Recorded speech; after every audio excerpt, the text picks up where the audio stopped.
Is it 18 pages from the back?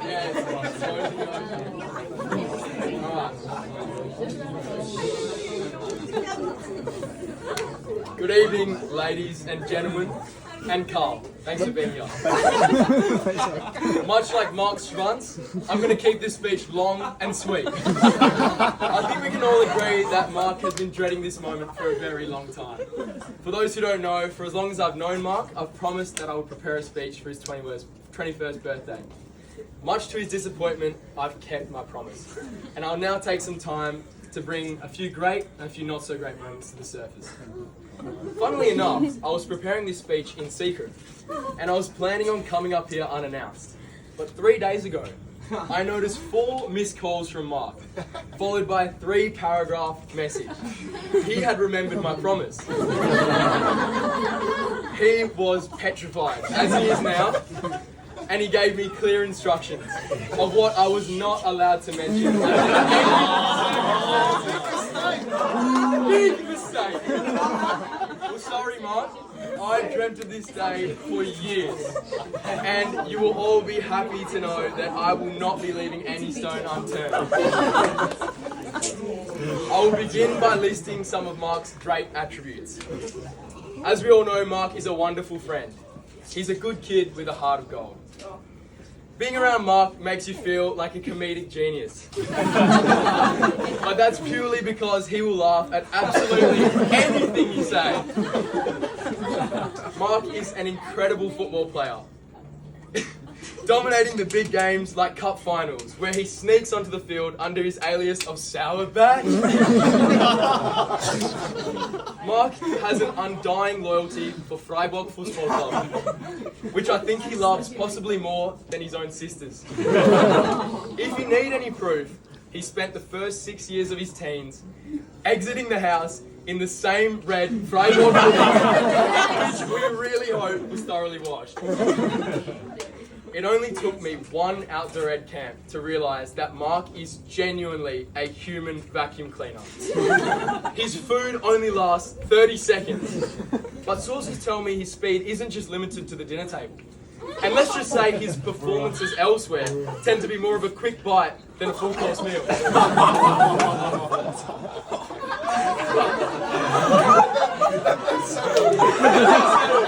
It's sticky. Sorry, Mark. Another one of Mark's talents is an invention of his own. He not only eats his food, but saves half of it for later. In fact, if anyone here is curious about what Mark ate earlier today, go find out yourself. Don't bother asking him. The evidence can be found on his lips, his cheeks, and if you're lucky, there'll still be a few crumbs left in his collar. Mark is living proof that you should never judge a book by its cover. He might look cute and harmless to the untrained eye, but get this man into the party scene, and somehow he turns into the Casanova of the place.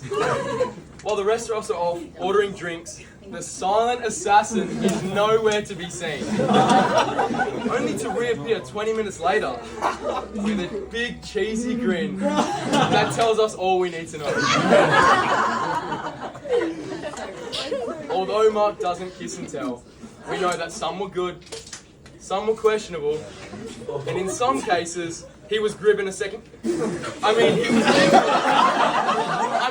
was given a second chance at redemption.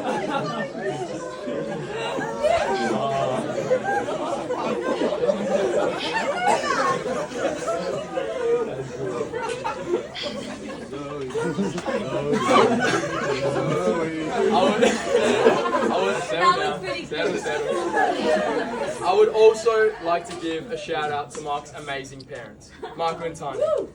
You guys have been such a great help in our journey to raise Mark. We couldn't have done it without you. It wasn't easy, but it's a team effort. And look how far he's come. We've also heard what wonderful hosts you are to various guests that come over from Germany. And we hear great news that it runs in the family. We're proud that Mark always tries his best to make sure these guests enjoy their time here. And although they're not here for long, they always leave satisfied.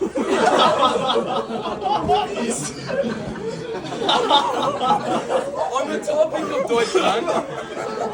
of Deutschland, we are extremely proud of Mark's recent trip to Germany. He took courageous lead and learnt the art of independence by taking chances, playing the odds, rolling the dice, trying his hand at fortune and dabbling in a bit of probability theory. Anyways, I would now like to make reference to some of the fond memories I have of Mark over the years. I will never forget the moment at the start of year 7, where Mark's German customs caused a bit of a stir in the change rooms.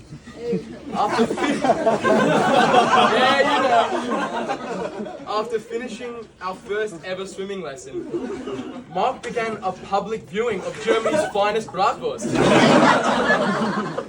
As everyone else prepared their towels as privacy screens or waited for the cubicle to be vacant, Mark instead waltzed around the change room with his Frankfurt out on show, wondering what all the fuss was about.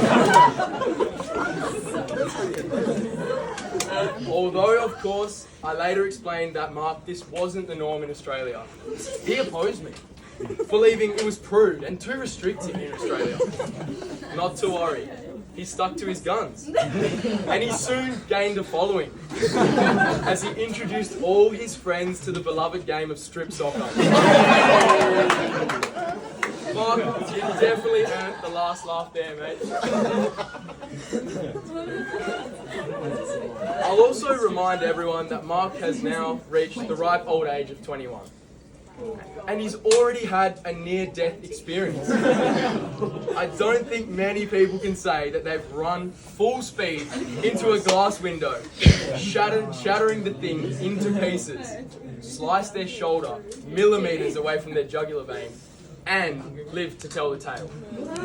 But hey, Mark, you can. And that is one of the many reasons we love you. One last special mention goes to the great tale of levers. Now settle down. If you know, you know. I will still need Mark as a friend after this speech, so maybe some things are better left unsaid. But if you're desperate to know, find me later. All jokes aside, Mark, you're evolving, you're making better decisions, and continuing to make me proud. Aww. He is one of the most genuine people you could find, and he would do anything for his friends and family. Mark, thank you for always being such an amazing friend to me. You're clever, caring, and you're bloody hilarious. I love you as a brother, and I hope you have a wonderful night. Never change, mate. Here's to Mark.